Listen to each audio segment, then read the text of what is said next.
Hello everyone. Welcome to the final round of the 2014 Madison Cup. Thank you all for coming. This is one of our premier public debate events of the year, and we couldn't do it without you as an audience. A few more thank yous. I want to thank the JMU debaters who helped set up today, helped clean up, drove shuttles to the airport, did pretty much everything we asked of them throughout the day. Also, thank you to all the judges who gave time during the day, who came, gave time out of their busy schedules. The tournament is judged by community judges, which means these are people who have full-time jobs and have lives outside of judging debates, but are willing to take 2 hours out of their time to come and judge debates. Thank you also to the Madison Cup Committee, Paul Mabry, Aaron Noland, Pete Bazumic, Lindsay Shook, and Kathy Clark. They helped plan everything from the early stages of creating the topic, through inviting competitors, through looking through travel stipend applications, to helping make sure everything ran smoothly today. Also, thank you to Bill Wilson, Director of the Madison Institute. Bill reserved all of the rooms, coordinated all of the food, and took care of everything that I asked him to do, even if it was at the very last minute. Also, thank you to the Arthur N. Root Foundation, who provided a generous grant for us to hold this event. The competitors who are sitting up here now will each receive at least a $1,000 individual award for making it to the final table, and their schools will receive between $1,000 and $5,000 for the winning school, and that's all thanks to a generous grant by the Root Foundation. So let's have a round of applause for all of those people.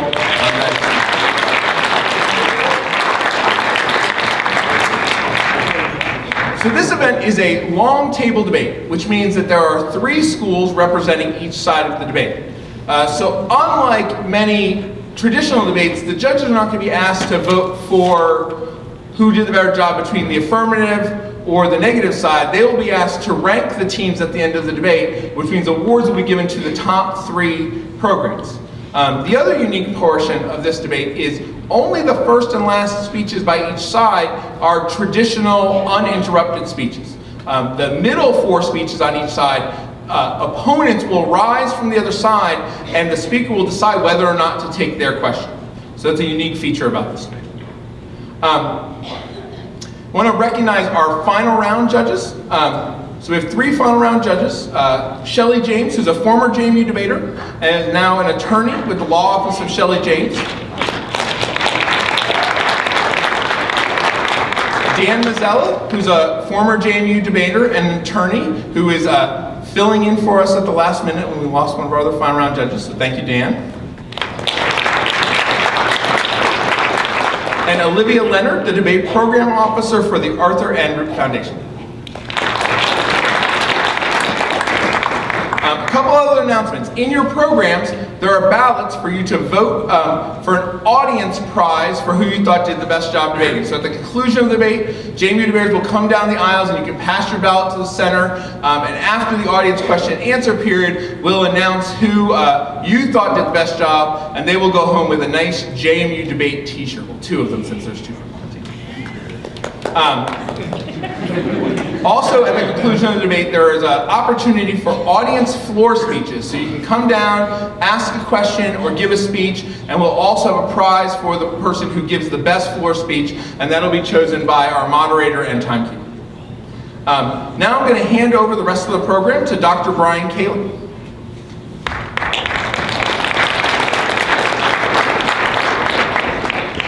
All right, thank you. And we'd like to thank the competitors for coming, those in the final round and those that were also involved in the other rounds as well. And many have come from a long way to be a part of this tournament, and that makes it very exciting. And congratulations to those that are in this final round particularly. I'd like to introduce our timekeeper for this evening, who will be helping make sure that our debaters stay within their allotted times and giving them a notice when they can ask questions or not, and that is Alyssa Miller.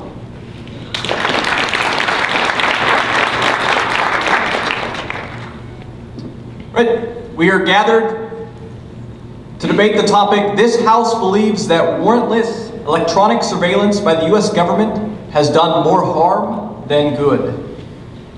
We will first hear from the affirmative with a 4-minute uninterruptible speech from Liberty University, Claire Jackson.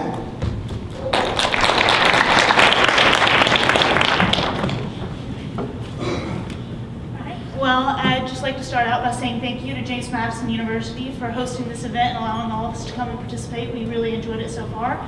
Thank you to the judges for coming and spending your time with us, and thank you to all the competitors for coming. And I guess we'll jump right in.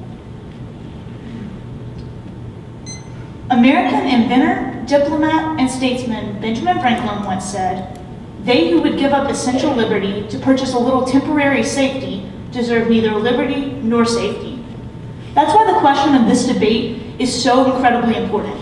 Do the harms of warrantless electronic surveillance by the US government outweigh the benefits? We believe that they do for a couple reasons. First, the issue of civil rights concerns, and second, counterterrorism. Invasions of civil rights and privacy are incredibly important harms to this practice.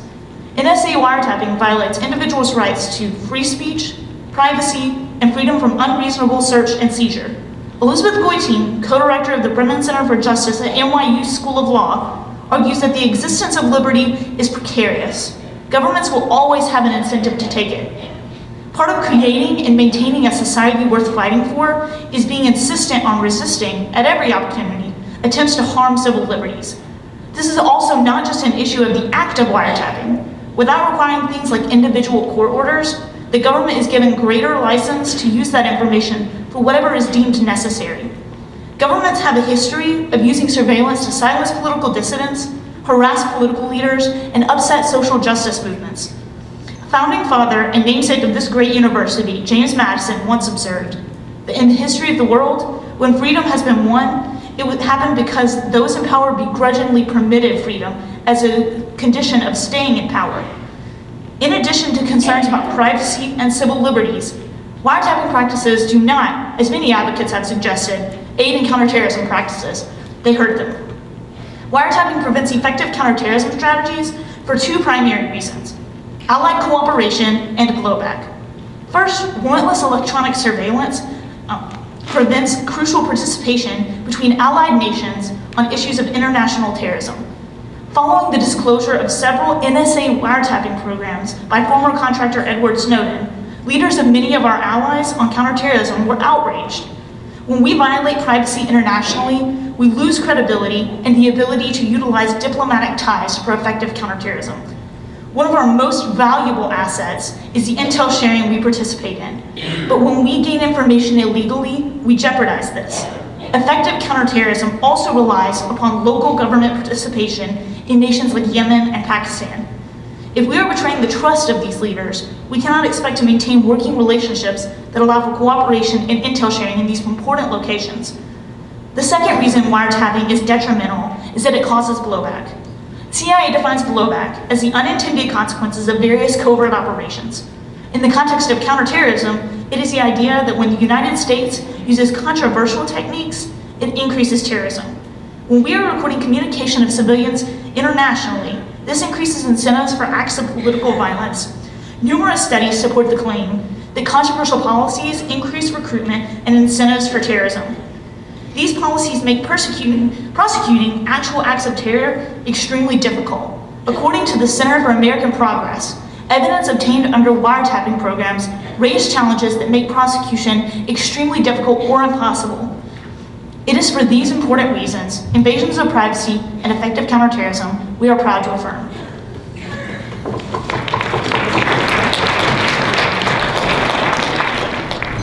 Now starting us off with the negative side of the debate, from American University, David Staub. So again, I want to thank James Madison for hosting this event. It's been wonderful. I hope this round is educational and worthwhile for all of you. Okay, so the first thing I want to talk about is that this, despite popular conceptions, is not really an issue of privacy. It's certainly not an issue of privacy from a constitutional perspective. So I want to give you like an actual source on this. So the Government Accountability Office, in an independent audit in 2013, showed that the NSA is only using metadata. What is metadata? It's information about communication between individuals and when those communications took place that is entirely anonymized. Nobody in the NSA actually has any access to the names of the individuals connected to this. This means that there's no actual violation of privacy, because just knowing that something took place doesn't mean that you're violating the privacy of the individual who, like, nebulously may or may not have done that thing. But if you want to actually access identifying info, you need a warrant from a FISA court. And at the point at which you need a warrant from a FISA court, this is not warrantless wiretapping and doesn't fall within the purview of the round.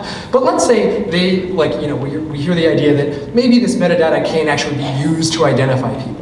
It doesn't actually matter, because the way that we conceive of constitutional rights in the Fourth Amendment was clearly outlined in Smith v. Maryland in 1979. The Supreme Court ruled that there is no reasonable expectation of privacy if you communicate info to a third party, including just dialing a phone number on a connected telephone. So you have no right to this data the moment you even dial it into a telephone. Everyone, including the government, has the right to know about it. So it's not a constitutional issue. Then it just gets into this sort of icky issue of, oh, we don't like the government invading our privacy because that seems bad, because Benjamin Franklin had a quote about it. But they need to actually give you something more substantive than just like empty rhetoric about how privacy is really, really important, and actually show you concrete harms of why the government looking at random emails might actually be damaging if the individuals involved don't actually pose a threat to national security.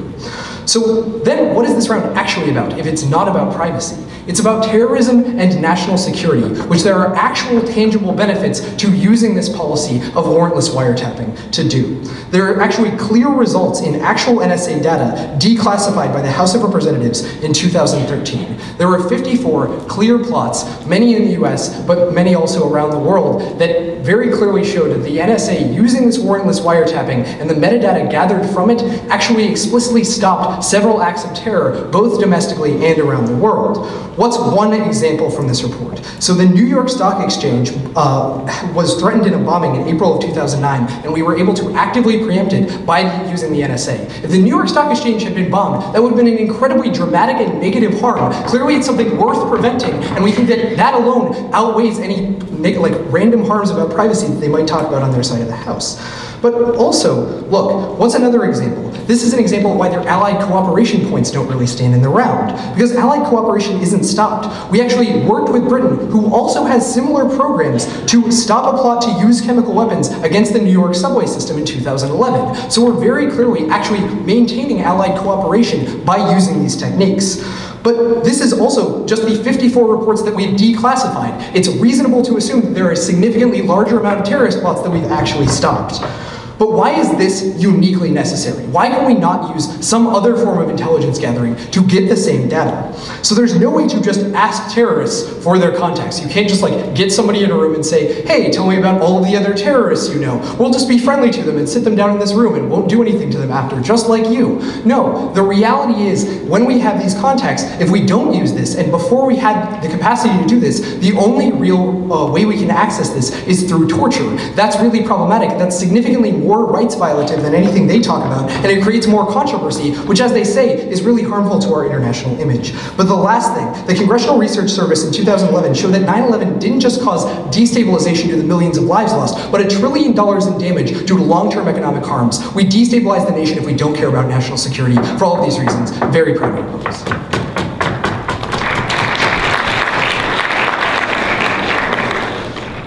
We'll now move to our 5-minute interruptible speeches. From Liberty University for the affirmative, Caitlin Chess.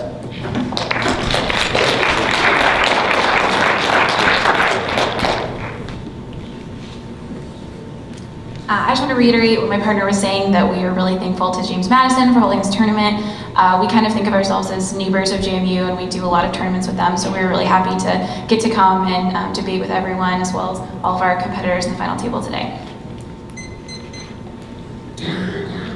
We believe that the question of this debate, that the harms of warrantless electronic surveillance outweigh the benefits, is an extremely important one that affects us all. The access the government has to our phone conversations, email, and internet communication matter to all of us.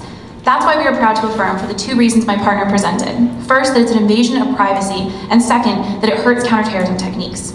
First, there are a couple of framing issues that the negative is going to have to answer in this debate. The first question is, without liberty, without human rights, what are they securing that from the threats that the negative poses? It's really great if they can stop terrorist attacks, but if we're not securing a nation that accounts for people's human rights, then there's nothing really left to secure. The second is that the negative has to win that wiretapping is good. Even if they win that there are some benefits, they have to win that those benefits outweigh the harms, which they're not going to do. The last point that they have to win is that not only wiretapping is good, but that warrantless wiretapping is good. Wiretapping without any legal justification to back it up. I'm going to move on to the privacy arguments first of all. The first argument the negative makes is that it's constitutional, and they cite the Government Accountability Office. First of all, the question of this debate is not whether wiretapping is legal, but whether it should be legal. Which numbers first? I don't know if I need this, I'm pretty loud.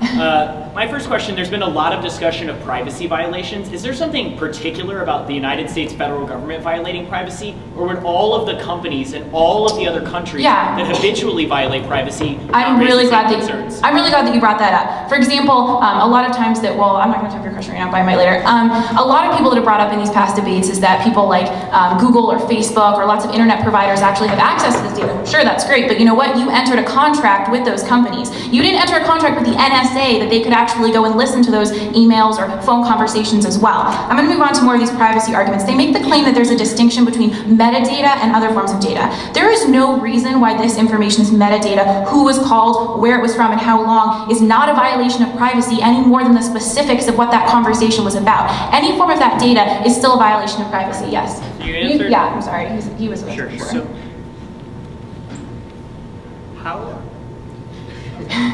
how are we supposed to understand and be able to attack terrorists with warranted wiretapping if we don't already have access to the metadata of unwarranted wiretapping? Sure, that's a great question. However, it's not whether the existence of this metadata has actually been proven to be ineffective in actually finding those terrorist threats. There is such a wide range of this data that we can't even discern any trends from it because there's just so much of it that we can't ever find anything useful to use from it. Yes? So you answered this question about companies violating. What about other countries such as Britain, Germany? Yeah, that's why the question of this debate is whether the US policy should be the same. We're talking about the rights of US citizens, and we're also saying that, yeah, those other things are bad, but the question of this debate is whether we should follow those negative trends or whether we should take a step away from them. I'm going to move on to some of the terrorism arguments that were made. My partner made a couple of arguments about why wiretapping actually hurts counterterrorism techniques. The first was that it causes us to lose communications and relations with our allies, both in Europe and in the Middle East. They have an incentive to stop working with us and sharing intel when they believe that we are using these controversial techniques. Sorry, I'm not going to have time. The second reason that she gave was blowback. The reason behind this is that actually numerous studies from both the Council on Foreign Relations and the Middle East Policy Council have proven the claim that controversial policies increase recruitment. They give incentives to terrorist organizations to continue attacking the US because they don't like the policies that we're using.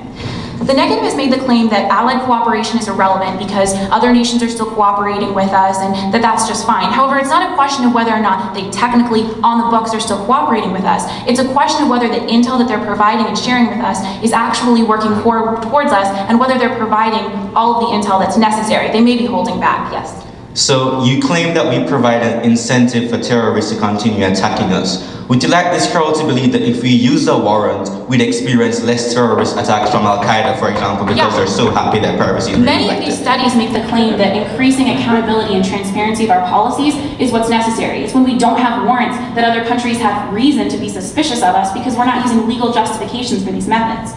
I'd like to move on to their claim that the NSA has stopped 54 terrorist plots.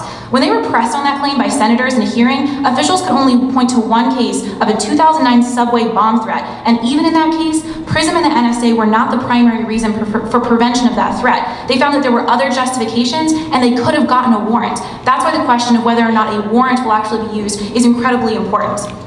That's why we're going to win that there are two reasons why warrantless wiretapping actually increases terrorism and hurts counterterrorism techniques. The first being that allied cooperation is what's necessary, and second being the fact that it actually increases recruitment. Not only are we going to win that it hurts counterterrorism techniques, which takes out the main point of the negative, but also that it's extremely detrimental to privacy concerns. That's why we're proud to affirm.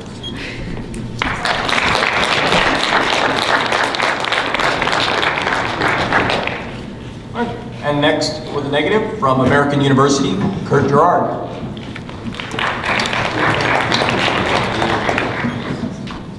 Large red microphone, it kind of looks like a clown nose. So I first just want to start by thanking James Madison University for hosting this. It is an honor to be here. Thank you guys and all, congratulations to you all, and David, thank you for just being a wonderful person in general. So, that being said, apparently this is going to get really loud. Excellent. So I think we've gotten to these two main points in this round, and they are very important. So I'm going to start off with this issue of privacy and end it once and for all. So I think what they tell you, and they answer the POI from my peers from Houston University, is the statement that there is a distinction because you sign a checkbox when you engage with a private company. But when you sign that end user license agreement, they also say, I know nobody reads it because they're probably 100 pages long, but that doesn't mean that it doesn't say in there, because they do, that they will give your data to third-party members. Sometimes they give it to advertisements, but lots of times they also give it to the government. So you have tacitly consented to giving away your right to privacy in that sense. But let's actually just accept this. Maybe this is right to privacy, and this is a very strong term. So let's establish the most strict scrutiny through which we can establish the Constitution and analyze this. This is called strict scrutiny within the Constitution, and there's three main ideas. One, is it a compelling state interest? We would posit that definitely terrorism as an existential threat to the United States is a huge compelling state interest. Two, is it the least restrictive means? We would posit that definitely this is the least restrictive means, insofar as we are not stopping anyone from going about their daily projects and being able to go to work, etc. There is very little we could do to be less restrictive. But lastly, we'll get to narrowly tailored, and I will answer your question after I finish this constitutional analysis. So at a basic level, it looks like it's not narrowly tailored, right? Because we take a dragnet and we literally get metadata from everyone, and it definitely looks like it's just attacking everyone. But insofar as in order to actually have access to the data that we're talking about and utilize it for the purposes of looking into people's lives and potentially infringing on their privacy, you have to get a warrant. And these are for particularly targeted individuals. As such, what we would tell you is the usage of this data is necessarily narrowly tailored. So if we ascribe that this is a Fourth Amendment issue, this is what we do for all of our amendments. This is what we do with the First Amendment when we say it's unacceptable to yell fire in a crowded building. Hopefully nobody yells fire in here right now. But that's why these things are protected, is because there are compelling state interests, and we did meet strict scrutiny, we think so. What's up? 6 months ago, the Southern Poverty Law Center found that the NSA was illegally placing microphones and video recorders in mosques in LA and New York. How is that not a clear violation of privacy rights? So what we have is a report from the Government Accountability Office, is that there were less than 100 uses where this was actually an unacceptable use. And what we would posit is that these are not the widespread uses that they're talking about, where this is like intrinsic to the policy. This is particular people using it for their own purposes. And these are so small that I don't think that that's actually going to outweigh all of the benefits that we're talking about. Okay, so let's get on to terrorism real quick. And in order to respond to a few points that are brought up by my humble opponents, or my esteemed opponents here. So they talk about counterterrorism, and they say, look, allies are not going to cooperate, and this harms our cooperation with the agreements. So first off, according to the Heritage Foundation in 2011, what they found is that when we did this, it actually increased intelligence sharing with the MI5 in Britain, because we already spy. And honestly, if anyone in this room didn't assert and understand that the United States government was spying on them every day, then you were just fooling yourselves and being naive. Because just because Edward Snowden came out about it, it's pretty patently obvious the United States has every vested interest into spying on people. But also I think the response from the Irish Prime Minister when this came out with Snowden is quite patently obvious. He says, guys, I already knew I was being spied on. In fact, the fact is that most world leaders already know this. They're just making a publicity stunt of it. But in reality, all of their policies are still the same. Yes, last question. Basically, all the evidence that you're citing comes from the NSA itself. Why should we trust the NSA to give itself a reliable and trustworthy analysis?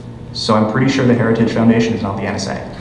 So let's get on to this last thing about terrorism and national security. I want to talk about two things here. So one is the increased capacity. We think terrorism today is a huge threat, and the reason being is because we have never understood the threat that someone could cause. Flying a plane into a building is something we were never able to do in that amount of destruction 50 years ago. But just 10 or 20 years ago, we were never able to have people to have access to loose nuclear weapons, which is all around Pakistan and Russia, to having access to chemical weapons and all of these massive threats. If any of these if any of these one terror plots is actualized, this has massive harms. Look to the analysis given by my partner about how this costed us almost $1 trillion in terms of actual cost with September 11th. But what we would also tell you is, look, they give you this analysis that these 54 plots is absolutely failed and it's totally a lie. So maybe some of the things that the NSA gives out are not totally truthful. But if you're going to come up in here and tell me that the NSA actively comes here and commits perjury and lies to the congressional hearing that is very distinct from omitting facts, I don't think they're committing perjury. And insofar as there are actual analyses, there are 4 examples I have here. So one was a New York City subway bombing in 2009. Another was the Chicago terror investment where they're going to be bombing Maryland's Boston in 2009. Okay, apparently I'm done with my speech, but there are 3 other examples that I have here that are cited. I think it's absurd to assert that they're simply lying.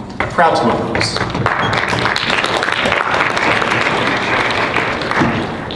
We'll now move to the middle section of the tables. For the affirmative from Emory University, Matthew Paskey.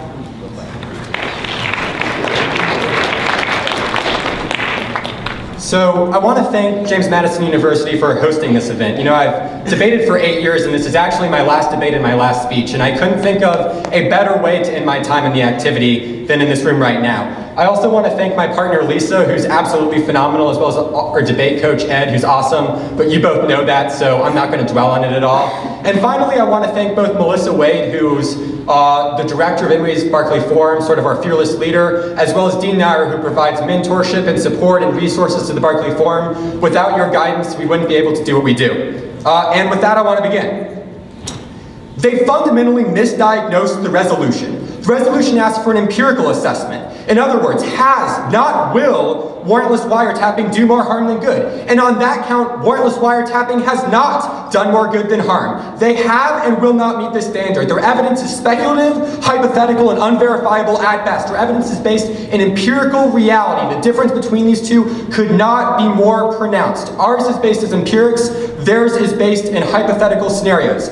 Therefore, the question you should be asking yourself is, are we better off between 9/11 and the present because of warrantless wiretapping? And the answer to that question could not be more clear. We will prove that warrantless wiretapping has not prevented terrorist attacks and has in fact made the situation worse. Let's look at the facts of the situation. The NSA's only statement on this question, the same statement that was quoted in the GAO report that our opponents cited, is from General Alexander. He, the founder of the NSA surveillance program, said, quote, "There have been 54 cases, not attacks, that have been stopped." He made this statement at a convention of hackers. When someone questioned him and followed up and said, "Can you list the 54?" he actually said, "I can only list 10. The dude was then like, "Okay, list 10. And he was like, "I actually can't list 10, I'll give you 1. It's pretty funny though, because I quote directly. Here was his explanation. There was a Somali financier, as he labeled, that was ultimately prosecuted in the New York District Court because of a warrantless wiretap. The result, this guy had shipped $3,000 to a mosque that supported Al-Shabaab. Funny part is he actually thought that he was sending the money to his mother, who lived 1 door down from where the mosque was. This is the effect, and that is not a joke, that is not an exaggeration. This is the effect of these policies, yes. I think it's interesting that you chose to frame the question around empirics. I follow the news pretty closely. Good. It seems that the absence of a catastrophic terror attack is a reason we win the debate.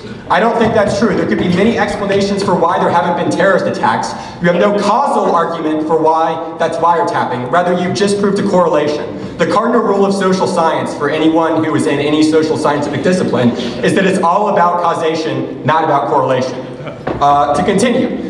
Their argument essentially devolves down to, well, we should trust the NSA, but that seems a little bit fallacious. In my mind, it's no different from taking the argument of a CEO that their performance bonus is necessary to their essentially improvement for face value, or listening to my girlfriend when she's like, "Matthew, you look really good in that tie." All of these people have vested interest in framing and stating the facts of the issue in a way that deliberately manipulates them. And at the end of the day, the only proof they will give you is either something that quotes General Alexander or that statement himself. Now, there are 4 real costs to these policies. The first is that they drown intelligence agencies in useless information. The 9/11 Commission found that we could have prevented 9/11 with the information we had. The reason why we weren't able to is because we weren't able to effectively sift through that information. The ultimate effect of warrantless wiretapping is that we expand the amount of information we have into a useless sea of information that ultimately only captures low probability, no risk terrorists who probably wouldn't be able to create an attack anyway. At the end of the day, this ultimately only makes the haystack bigger, doesn't make it easier to find the needle. Yes. Okay, so you don't want us to believe the NSA? I don't. Great. So based on your zero evidence and quite frankly no expertise, you want us to believe that your data analysis is more superior than the NSA analysis and your counterterrorism strategy is superior. Any evidence on empirics? Absolutely. Although you just inserted a lot of adjectives that don't really mean anything, and at the end of the day, you're either trusting the NSA or you're trusting, people who don't have a vested interest to lie, and so you should probably not trust the NSA. Secondly, it sort of sabotages internet security. The NSA and the result to warrantlessly wiretap has ultimately hacked global encryption standards, coerced companies into putting backdoors into information technology, and messed with intelligence agreements or internet agreements that would ultimately improve internet security. These actions only make us more susceptible to Russia, China, and Iran, who are developing massive cyber warfare capabilities and who have already cost US companies hundreds of billions of dollars. Third, it obliterates trust in government. Right now, the status quo is nothing but low trust and high cynicism. It's impossible to enlist public cooperation in the war on terror because, quite frankly, people are like the government can't do anything right. The result of that is that actual agencies that solve this type of thing, like the FBI, make it more difficult to rely on informants because those people say, well, they can't do anything right, so why should we ever trust them? Ultimately, ineffective police are not much more effective than no police at all, and the result of their policies is ineffectiveness. And finally, it creates decline in counter-terror cooperation because other countries, specifically France and Germany, say that we treat them like hostile powers. Maybe they still cooperate with us, but at minimum, that cooperation is much less effective.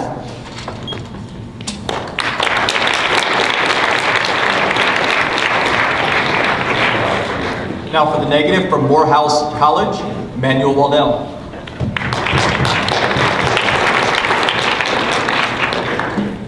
Well, this is getting fun. Before I begin, once again, general blanket of thanks to everyone here. James Madison debate, you guys have been wonderful. It's been an excellently run tournament. We were actually ahead of schedule, which never happens for debates. That's lovely. I want to thank my partner and all the people up here today for making the final round and making it enjoyable, definitely. And you, the audience, because people never watch debates. We're usually talking to empty classrooms, so we really appreciate you guys either being really bored or like getting class credit, whatever it is, thanks. So with that being said, I'll just jump right into it. Okay, rhetoric is impressive, emotive, and frightening. We believe that the only way to quantify real harms and benefits is in lives saved and damages prevented. Vague insinuations of possible infringements and totalitarian regimes somewhere down the road don't translate to the world we live in and ignore the geopolitical realities of the 21st century.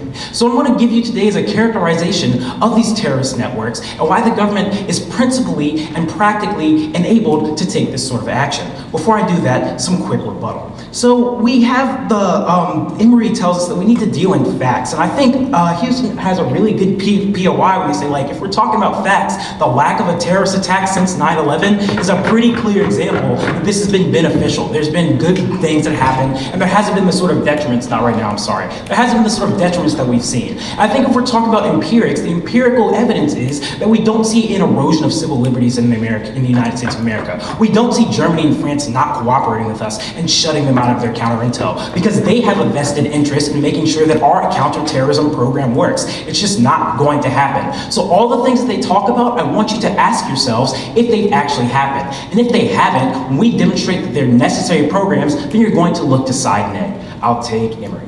So I could be mistaken, but didn't the Boston bombings happen? And secondly, why do you know that wiretapping, not any number of other aggressive counter-terror policies, were the cause of the decline in terrorism domestically over the past 12 years? Right, yeah, so I'll get to the second one in the first place, but I think issues like the Boston bombing aren't relevant to this debate because it's not going to be perfect, right? But when we demonstrate that we've had like 54 attacks presented, and you say that there's no causation, that we haven't seen the harms, we haven't seen harms on your end, we've seen successes on our end, so that's why we're looking to us. But I want to talk about, first of all, the idea of a contract, because I think that's an excellent point. point, and this is where we're first going to demonstrate why the government has a principal ability to do this. So I think it's a really excellent point. The reason you give up your privacy when you give your information to AT&T, who collects all this metadata, because the fact of the matter is AT&T has it, Facebook has it, Google has it. What's the difference of the government having it? We think when AT&T provides a service, they provide you a service, you're willing to give up your privacy. We think the same thing happens with the government of the United States of America. They provide you a service. It's called security. It's called making sure a 9/11 doesn't happen again. It's called making sure that you can have peace of mind, stability and security to go to sleep and know, or get on a plane and know that it's not going to be crashed. But the only way they can make sure that happens is by understanding terrorist networks and acknowledging the complexities of the terrorist networks that are currently existent today. And this is something that all of government misses. So when we say that these sort of programs haven't led to direct prevention of terrorist attacks, we can kind of concede that, right? We're not saying that we can draw a direct line from NSA surveillance to terrorist attacks. What we can do is understand the nature of terrorist attacks, and that's where this metadata becomes crucial to stopping these things. So the nature of terrorist organizations is very unique. They're clandestine organizations, right? They're underground. You can't just go find a terrorist, put his social security number into a computer, and have an understanding of where he is, what his family is, his bank account number, etc., etc. These are people who are spread out across countries and in failed states, such as Yemen, such as Somalia, such as Pakistan, where the government is either unwilling or unable to cooperate with the United States of America to provide this sort of information. And we're also talking about governments or groups that are extremely fluid and don't have a complex or a structured sort of hierarchy. So this means that there's a leader one day who's not a leader the next. There's internal disagreements all the time. They're not formally set up. What does this mean? We don't have an understanding of who we're targeting. And this speaks directly to the idea of why warrantless tracking in particular is necessary. Because in order to have a warrant, I'm sorry, I can't get to you. In order to have a warrant, you have to make sure that you have specificity, that you put into the warrant, I'm targeting this person for this specific time for this reason. But the only way you can have that sort of specificity is by putting together complex networks that understand who's doing what when, who's talking to who's a terrorist, who isn't. And the only way you have an understanding of these networks is by gathering this metadata. So this is where we get to the idea of efficacy. We think this is fundamentally the most efficacious way for the government to protect our rights. And if we concede, the government has a fundamental obligation as the United States of America to protect the security of not only American citizens, but global citizens. And the only way for it to guarantee that it can do that is to form these complex networks and to have a complex understanding of a complex issue you're looking to sign negative.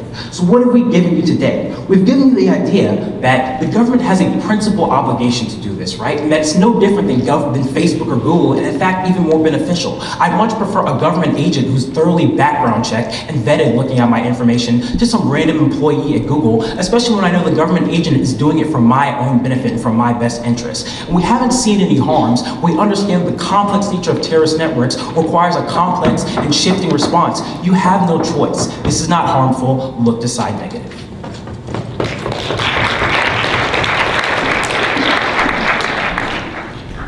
And now from Emory University, speaking for the affirmative, Lisa Lee.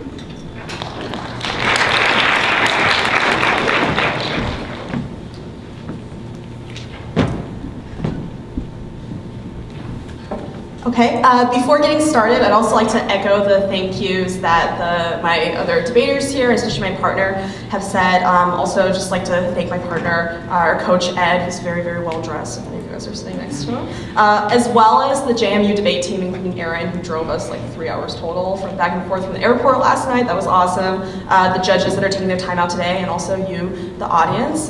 We'll do our best to both inform and entertain. So, we'll start it. I find it interesting that the previous speaker only basically talked about privacy and didn't respond to the very specific warranted arguments about counterterrorism that Matthew expanded on. And furthermore, the negative has continued to fail to answer the question that my partner in the resolution posed, whether warrantless electronic surveillance has done more harm than good. This means that it's an empirical question on the NSA programs. Only the affirmative can demonstrate proof or concrete, quantifiable harms, as our opponents requested, that we are worse off now because of NSA programs, especially because of the violations of the Constitution that my previous colleagues discussed, but also because of the rise in insecurity that has happened since then. The Boston bombings have happened. The rise in cynicism in government, in the public has happened, and the rise in global terrorist groups all prove the failure of the NSA to stop terrorism. Every negative team ahead of me is also going to speculate about future terrorist attacks, and they're going to cite the manipulative NSA evidence. But this is all based on the absence of evidence and still fails to answer the resolution's empirical question. Now, even if you believe that terrorism is a threat, the evidence is undeniable that because of the NSA, we are more vulnerable to terrorism than ever before. The NSA and the government have failed to meet the obligation that my opponent just described. First is that it doesn't solve, I'll take it in a second. It doesn't solve terrorism at all.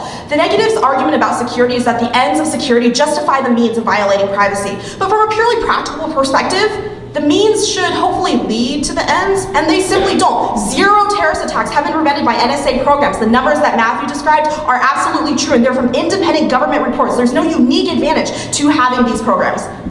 Take American.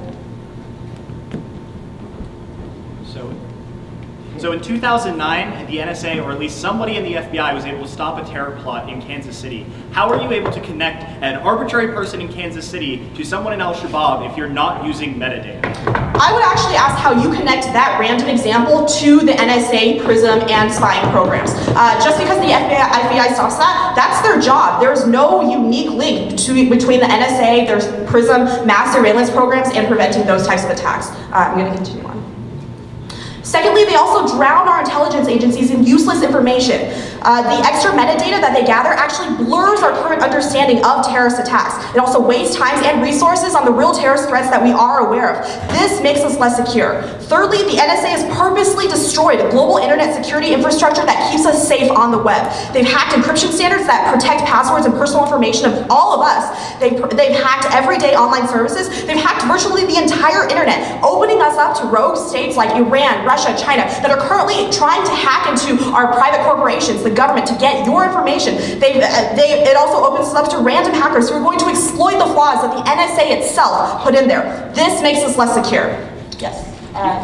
You pointed several times to the flood of data. What is the appropriate data we should be looking for, and how do we know it if we don't have all of the data? I think the resolution itself makes that limit when it says warrantless electronic surveillance, when it poses that question. And so the warranted electronic surveillance that the NSA, FBI, CIA, all of them have access to already solves. There's been no unique proof of warrantless electronic surveillance like metadata collection being useful for anything. In fact, we're discussing right now how terrible it is for our security. And I don't have time for questions. Furthermore, at the time of the Snowden leaks, important cybersecurity initiatives with the NSA were in the works. These include partnerships with private corporations and also cyber defense bills in Congress. Now, obviously, and with reason, nobody trusts the NSA, which means that these actually useful programs are all shelved indefinitely. In a new age of cyber-based crime and terrorism, that also makes us less secure.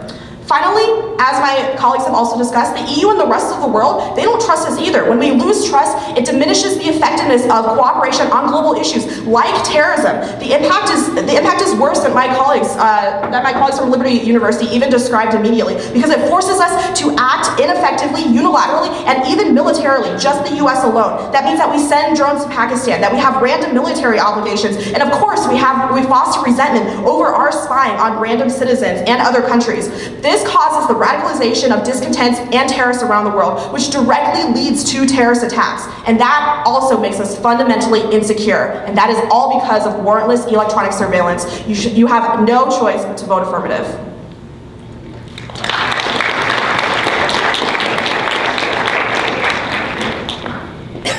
From Morehouse College, speaking for the negative, Raja Malcolm.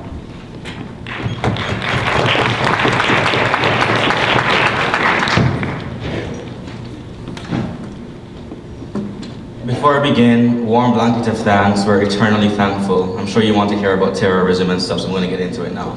That being said, let's jump in. So, ladies and gentlemen, I think we can resolve today's debate by posing two fundamental questions. Firstly, do the real world, not rhetorical, but real world impacts of warrantless surveillance outweigh the benefits? Please note, we're not saying that warrantless surveillance is perfectly peachy. We're not saying we all want to be exposed. We're not saying that you want to give our passwords out. But after that fact, after recognizing it takes place, how many benefits do we accrue and how many harms? I think it's very easy to recognize that we get more benefits, even discomforting benefits, from this program than we get harms. And secondly, would an alternative world be desirable? A world in which we don't particularly do this, will we desire that world? And I think when you recognize the question to both those questions are no, you're going to be quite fine with the negative team. So what have we heard so far? We've heard that it will cause blowback because, you know, Al-Qaeda will attack us more if we don't get a warrant before we trap them. We don't really know how that makes sense. And then we have from Emory, we hear that we need empirics, but we get no empirics. In fact, we hear that nobody trusts the NSA, the EU hates us, elephants are dying, people are starving, the world is horrible. We literally get zero, as in the number lower than 1, 0 examples of how this has affected diplomatic relationships, how it's crippled terrorism. We hear that it boosts recruitment. I'm unsure if Liberty has data on Al-Qaeda recruitment statistics. We urge them to share it with the CIA because we recognize that they have no information and 0 data on how it actually cripples counterterrorism. It's speculative at best, and in the absence of data, all they have is to tell us that our data is wrong based on their, I guess, telepathic capabilities. Go ahead. So if the NSA's really stopped all these attacks, why have they not come out and listed them? And if they have and I don't know about it, would you mind going through a couple for me? Sure, no problem. You see, the thing with state secrets and counterterrorism, you don't really like list all the intricate details. So you're not like, oh yeah, I got Osama there and his 2 people were there and so they know and they run. Doesn't really make much sense. So if my guy is at a hackers conference, he's not going to be listing up 54 ideas for terrorists of how they change their strategy. Doesn't make much sense. So we really get to that point really quickly. So what do I bring today? So we recognize that there is a need for increased oversight. Nobody's saying that. Congress needs to be briefed more. Individual analysts like Edward Snowden have a really discomforting level of autonomy. But let's not conflate potential for abuse with does more harm than good. They're not the same thing. Don't substitute them for one another. Recognize that smart reforms should be undertaken that provide oversight without hamstringing counterterrorism. So say, for example, a warrant crosses that threshold. Having someone review things and having congressional oversight is a reasonable reform, but having a warrant for every single individual case when you don't know who Joe Doe 54 in Yemen is particularly problematic. Moreover, we tell you that warrantless electronic surveillance maintains a proactive and preemptive counterterrorism infrastructure. This is the most important point in today's round. Recognize that what they're advocating is essentially reactive counterterrorism. After we know something, we apply for a warrant and we try to stop it shortly, not right now. What we're saying is we have to provide routine information for the entire defense industry as a repository of threats before they become threats. Before they rise to the level of imminence, we want to have enough information to stamp them out preemptively. So as Emmanuel told you, we don't have to give you a direct link as to how pulling someone's IMSI number from their phone stopped the New York Stock Exchange. What we have to tell you is that gathering all this information bolsters the general capability of law enforcement and counterterrorism to stop acts before they become imminent. What they're asking for is how there was an imminent threat as in about to go off and how somehow tracking the phone diffused it. That's really almost unrealistic. What we recognize is having this information allows us to create networks that we couldn't have created without the information. What do I mean by this? Maintaining records, say for example, on cell 2 or something in Florida in January may provide information that wouldn't be discernible in May, for example. We recognize that we look at long-term trajectories over years and look at how people call and email each other, i.e. metadata, and this allows us to look at patterns, and then when we need to go look at content, for example, we get a warrant. So we're not particularly saying that this information is the end-all be-all, but a world without it would be extremely undesirable. So how do we resolve today's debate? If you don't particularly think a world that we cripple our counterterrorism strategy is particularly good, then you're going to go with side neg. But more importantly, if you believe that, you know, the trend of not having that many terrorist attacks in light of the rising level of Al-Qaeda is particularly good and you want to increase that, then you're going to vote for neg. And because we're particularly concerned about national security and recognizing that privacy have limits, we're very, very, very proud to negate on side accusation. Thank you.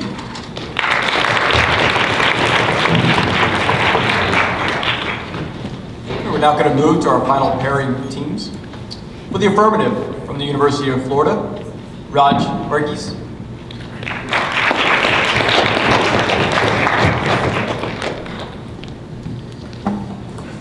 Before I begin here, I also want to extend my thanks. This is actually exciting for me to have a lot of people listening and being able to hone my skills speaking, and I especially want to thank my coach for today, who just was one of our head coach's sister, who just happened to help us out. And thank you to the Madison Debate Society for putting on this tournament. And finally, thank you to my partner. He's a senior this year. This speech is dedicated to you, man. So with that, I'd like to begin. We do not accept the notion that unabashed surveillance is necessary to safeguard the lives and liberty of American citizens. These assurances of the necessity to give up privacy for the sake of safety are made all the less convincing by the mere fact that over the last 7 years, the NSA has not been able to provide a single shred of evidence to prove that they have actually stopped a terrorist attack. There can be no justification for the preservation of the program if it has utterly failed in its stated goals. So, let's look at some of the examples that they used. Very early on, they used an NYSC bombing plot, but that was actually stopped by the FBI and warranted surveillance. Then they used the New York subway bombing. That was actually also stopped by warranted surveillance. We have isolated that third-party analysis with no actual no actual foot in the game. They have identified that we cannot actually point to a causative reason why the NSA is doing this, not right now. So in the New America Foundation did their own analysis. They identified precisely 0 verifiable terror plots. And we've also, on the negative side, pointed out that counterterrorism is actually hurt by NSA because of the oversaturation of data. So Morehouse actually said there's no empirics on this question, but Newsweek's Mark Hosenball documented that U.S. intelligence agencies intercept, gather, and store so many emails, recorded telephone calls, and other communications that it's simply impossible to sort through or understand what they have, quite possibly causing them to have missed crucial evidence in their possession about both the Fort Hood and Abdul Muttalib plots. I'll take a question from Morehouse. Okay, so you say that there's way too much data to gather anything, but you want to end all the data. So either we have too much data or 0 data. I think the probability is on our side. That is absolutely not true. I want to end your warrantless data. We want to keep the warranted data where most of the terrorist attacks are stopped and has been proven in the past to actually work. Another argument that has not been brought up here is that terrorism is actually just inevitable. You can never believe that their claims will make us safe because there are going to be new terrorist groups that come up. Mass shootings, for example, continue to occur despite this program. Israel still experiences terrorism even with a far more extensive security program than ours. We cannot allow ourselves to be continued into forfeiting our basic rights. Now, we understand that the world is different and that the internet has changed things. But don't let anyone tell you that the loss of our rights is a necessary condition of the environment we now live in. That is why we cannot rely on what the negative is presented. They try to say that we cite the Heritage Foundation, but the Heritage Foundation actually cites the NSA in their data. And it's clearly not an unbiased source. And they also say that we have no empirics, but even if you buy that claim, you have to be equally skeptical of their claims. And therefore, at the end of the debate, all you are guaranteed by going with the negative side is that our rights are infringed and we don't have the rights that the affirmative can guarantee us. And I'll take a question quickly from American. So you tell us there is a huge importance to warranted wiretapping, and I asked your peer from Emory, what is the answer to how you are able to get the benefits of warranted wiretapping if you do not accumulate data from unwarranted wiretapping? You're acting as if warranted activities are something new. We've been doing warranted activities for at least the past, in the entire history of our country, and now we have even better technologies that the FBI and the CIA have been using, and it's totally legal with international standards and even internally with legal standards. We must remember that it is our rights that define our culture and make us truly American. We must also remember that our rights are not lost all at once, and the right to privacy is being directly challenged here. This particular issue is one that we cannot afford to concede because it lays the foundation for so many other rights to be challenged, especially when they cannot provide any credible evidence of benefits. We provide 2 studies just in this debate alone that have negated anything that they have said about actual effects. It would be foolish to buy into their claims, and I urge you to vote affirmative to help protect the rights of 300 million American citizens. Thank you. now to negate the resolution from the University of Houston, and we're which one?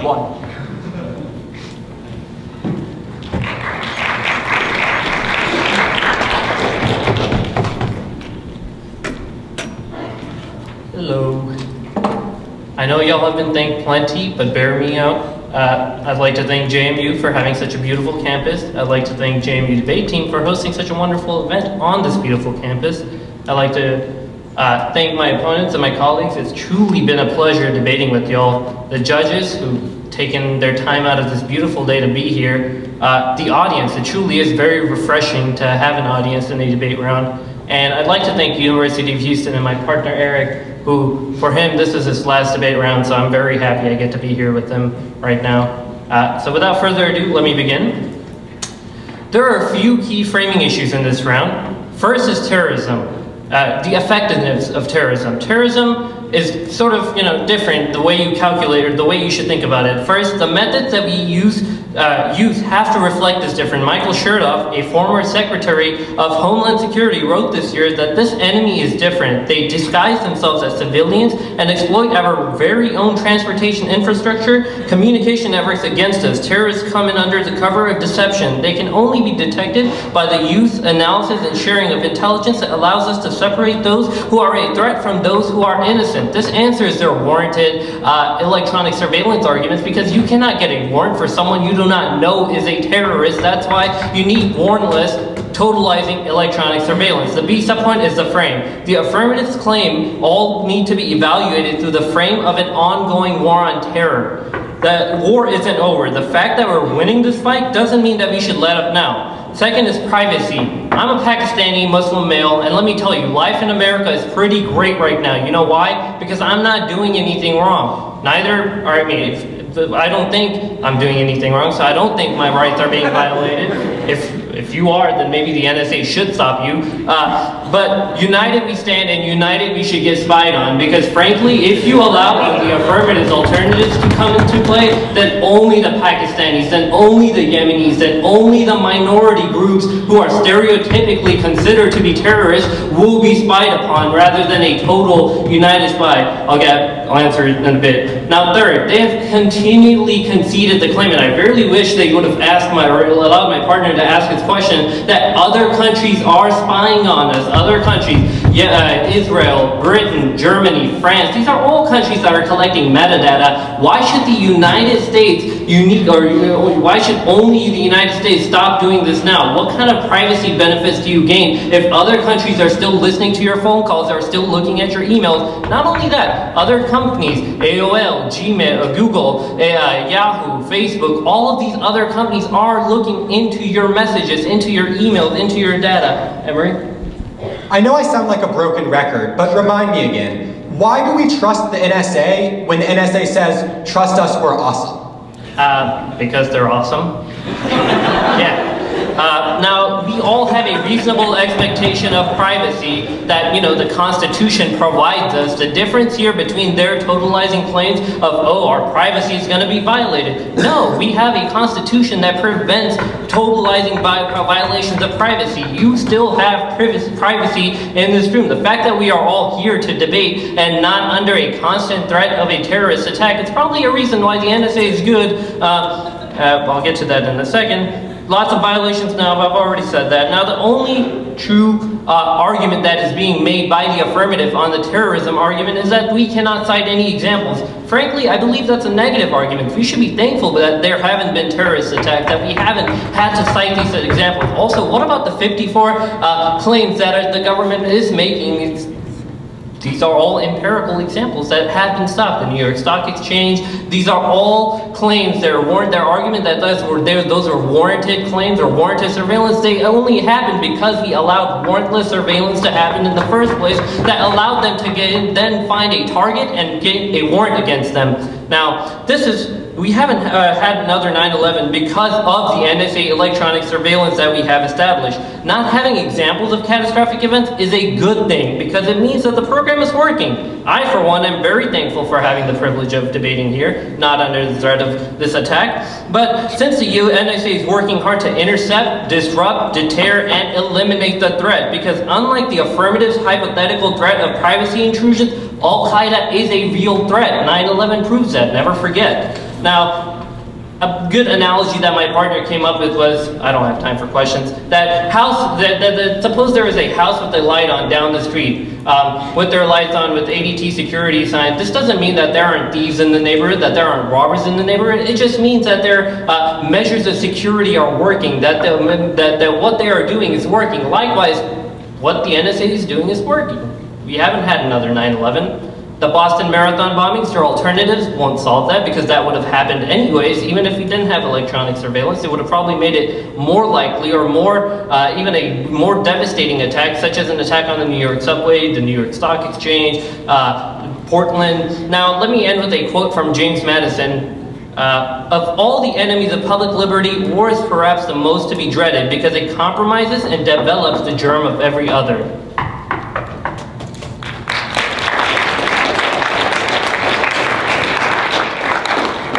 I'll move to our final two speeches, which are 4-minute uninterruptible speeches.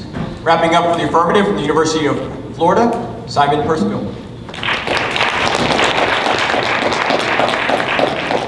So first, I want to start off by thanking everybody here, especially Mike Davis and the JMU debate team. Y'all deserve infinite praise. And I also want to take some time to thank James Madison, the patriot the school is named after, and Woodrow Wilson, the man this auditorium was named after.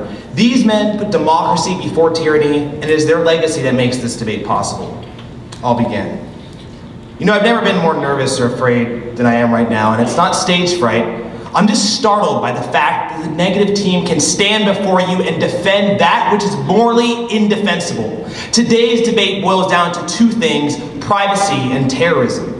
They make the argument the loss of privacy is inevitable in the age of information, but almost all telecommunications companies actively resist divulging customer information to the federal government. AT&T doesn't want to spy on you, Big Brother does. Then we argue the private sector gives you a choice. The NSA doesn't. They have no mandate to infringe on your privacy. And Facebook and Gmail don't have access to the powers of the state. They don't have jails to throw you in without using due process. They don't have a military to persecute you, just as the American House of Un-American Activities Council did in the 1950s during the Red Scare. And newsflash, Israel isn't spying on 300 million Americans like they tell you.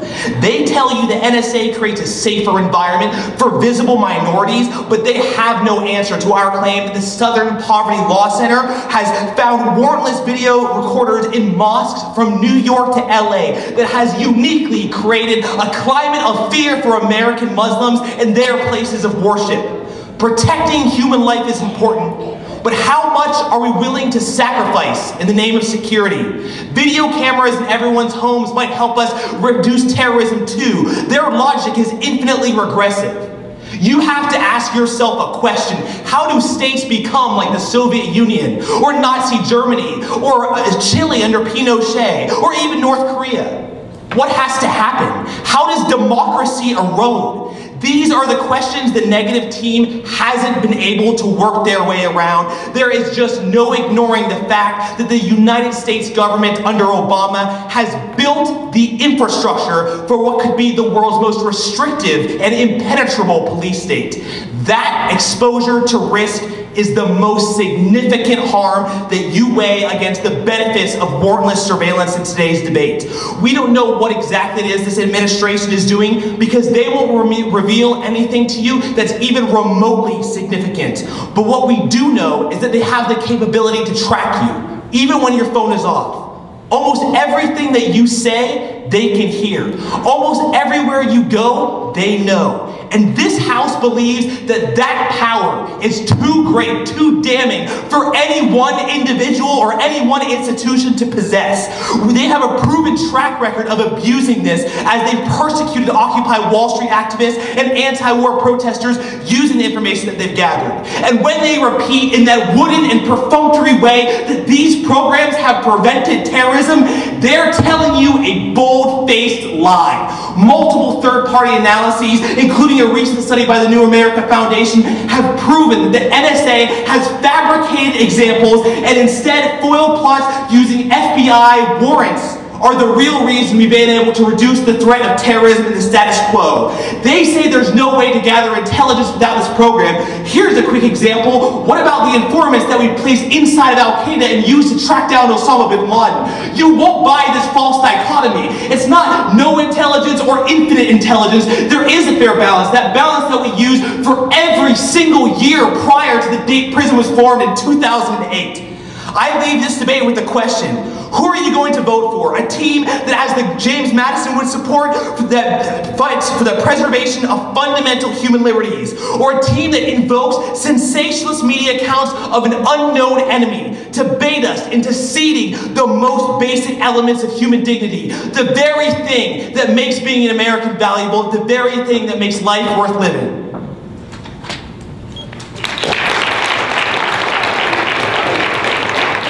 Finally, from the University of Houston, to wrap up litigation, Eric Lanning. You all have been aggressively thanked, but I would like to add a few of them. James Madison, Mike, this fantastic event. 3 years ago, it would not have been possible for the University of Houston to attend this event because we didn't have a debate team. So I would like to give a quick shout out to the amazing work that our Director of Debate, Sarah Spring, and our head debate coach, Joshua Gonzalez, have done to bring debate back to the city of Houston and make events like this possible for us. Tanweer sort of spoiled this a little bit for me too, but this is my last tournament. I have been involved in this activity for a decade, which is a long, long time. I'm very, very looking forward to being on that side instead of on this side, but I cannot think of a more fantastic event to conclude my decade in debate. Also, one person that hasn't been thanked yet that I think is super important, thank you National Security Administration for keeping us safe. To begin.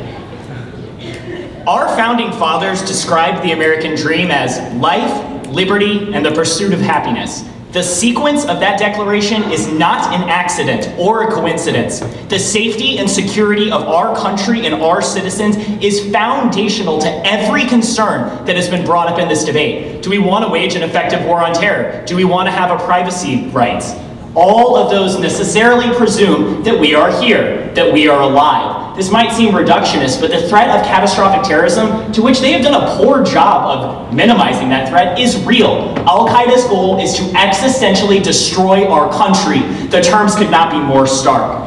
I'll start by framing this discussion around 3 questions. The first is effectiveness. Our colleagues did a great job of providing statistics. Whether or not we believe the NSA aside, there is strong evidence that the reason we can get the warrants that they think are necessary is because of warrantless wireless tapping. It's how we get the data to know what to get the warrant for. The privacy argument, this is a question I wish I could have asked, and I wish that they had answered a single time during the debate. Privacy violations happen now. I know because when I go through the airport with my Muslim partner, we get screened. I know because I'm a disabled person that gets stared at my hand, which looks different. Privacy violations are not intrinsic to the United States federal government. Other governments spy on us. Other governments collect metadata. Companies collect this data. What is special about our government stopping doing it? Failing in the war on terror. The only difference here, the reason that you vote negative is because your privacy is already at risk.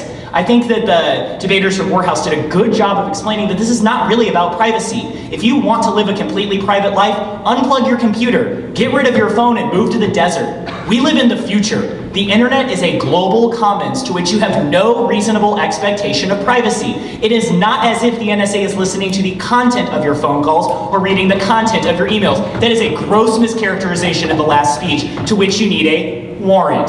The next argument that I think is so important here is that terrorism changes the calculus of this debate. You should ask yourself, after 9/11, were our rights going up or down? That depends on whether or not you are a Muslim American that had to deal with a wave of Islamophobia that accompanied these terror attacks. Yes, it's easy for them in the abstract to say that privacy matters.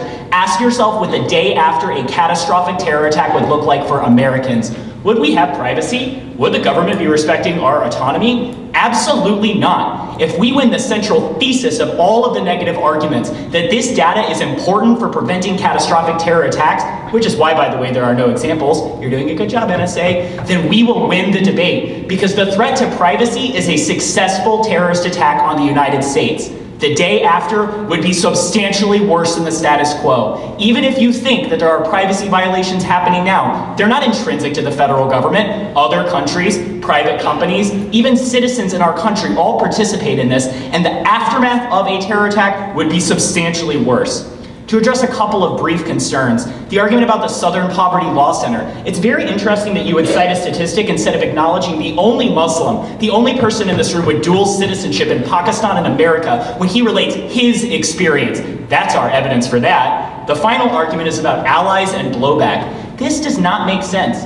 Other countries also perceive terrorism to be a risk to their security. They want to cooperate with us. Angela Merkel might be a little upset and not take a selfie with Obama next time, but she is certainly not going to halt counter-terror cooperation. Also, to finally address the concern of blowback, who cares? Al-Qaeda already hates us. The idea that more privacy violations are what encourages Al-Qaeda to attack us is ludicrous. The question of this debate is not a false choice between security and liberty, but voting negative to embrace both.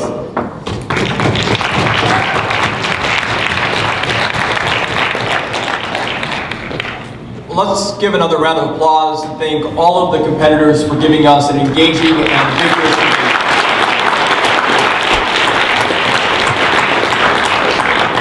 At this time, our jury is going to be making their way out to do their deliberations. And the rest of you, I would encourage you to make sure that you get your ballot out and start filling that out. And we're looking for you to write which university team, not app or neg, but what team that you felt did a better job.